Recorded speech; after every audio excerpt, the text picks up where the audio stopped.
Fuck! I almost forgot to talk about Y the Last Man. I got to watch the first like 4 episodes like days and days ago, and okay, so here's the thing. This whole series is based on a legendary graphic novel series that at one point Stephen King deemed as the best graphic novel series or best graphic novel they ever read. But this was a series that started in like 2000, concluded in 2008, something like that. I was a massive fan of this series, still is. It could be argued that it's the best book or book series I've ever read, period. It's extraordinary, it's so thought-provoking, it's so dark, so unique. It's just bustling with ideas. I love Y the Last Man. They have been desperately trying to make a live-action adaptation of this series for so fucking long.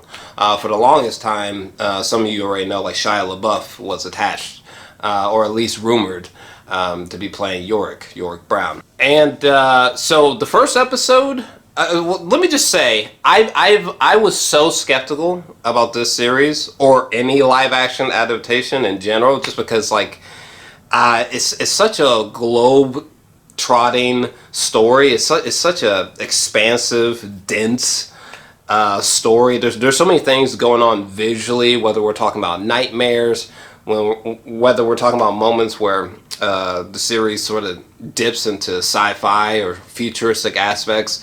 Like the story just goes in places that you're just like, holy fuck. This would be very, very hard to adapt for live action. I'm not gonna lie to you. The first episode is a 9 out of 10 for me. And the other episodes I've seen so far are pretty much individually, they're about an 8 out of 10. This is a great series so far. That being said, though, in today's time, I'm not sure how many people kind of are aware of the monumental graphic novel series. And like, even for me personally, the last time that I read or was reading the series was sometime back in like 2008 or 2007. So it's been a long time.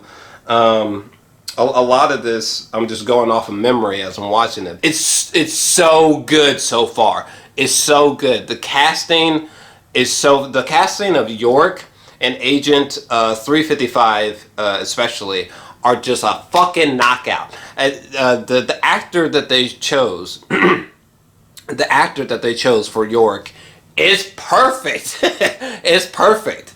I'll throw up his name right here because it's not coming to mind, but the actor's doing a fantastic job.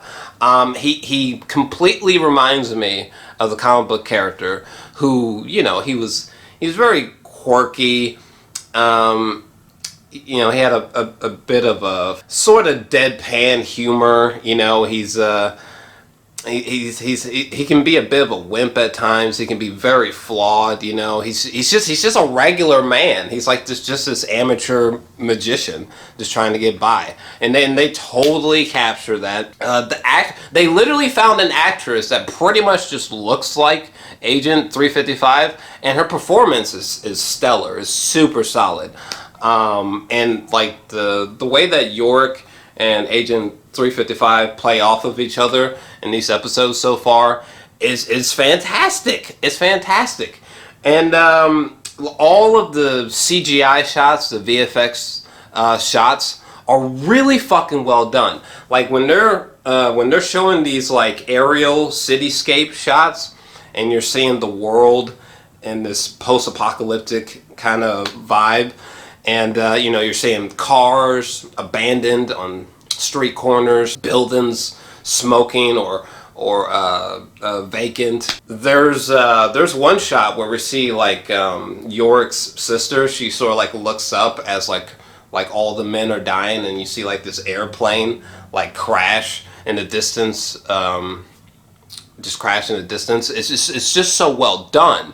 From a CGI, from a VFX standpoint. Ampersand, they got him perfectly. They did some kind of weird mixture of like CGI and practical. So like remarkably there's no like Walking Dead bad CGI tiger situations going on in this show. Like Ampersand, he literally looks like he's in the shots. Like there's no shots of the monkey that makes me cringe. Or I'm like, oh my god, the CGI is god awful, and that's just fantastic. So just on the off chance that you don't know, so basically just one day, one random morning, all of the male mammals on Earth just dropped dead. All save for all except for Yorick Brown and and his pet monkey Ampersand, and then simultaneously Yorick, he's on this globe-trotting mission to find his girlfriend Beth, and the story just kind of goes from there. And the effect of this creepy, really ominous, really haunting event, it sparks and gives birth to these weird fucking like cults and crazed, almost religious like groups around the world. It's the reactions that it causes in the world is insane. A world that is now dominated by women, and they do speak to the fact about like transgender people, or transgender men, for example, which I'm not going to touch on here. I just want to try to keep this a bit spoiler free at the current time. But so some of you don't even know that this show even exists. I was talking with my buddy Sam, and he was like, "Yeah, dude, this show's gonna be explosive." And I'm like, I don't know, man. The marketing has been really quiet. Really low viewership. I hope that this show explodes. Even though I'm only like 4 episodes in, I hope that there's a season 2. Because the series, it feels big. It does feel expensive. You know, it feels like they used the budget wisely. Like there's a moment where Agent 355, she's like running down the street. She's got headphones in, and this fucking house like explodes behind her. There's a moment where 355 and Yorick, they're on a motorcycle, and they're just like driving through the middle of this big ass football stadium that's empty, and there's these great sweeping shots, you know. There's a moment where Yorick Brown, he's looking for Ampersand, like I think he's in like a flooded subway system or something like that, or even just like some of the first shots of Yorick Brown walking around like a 28 days later ridden world, looking world. Like it feels big.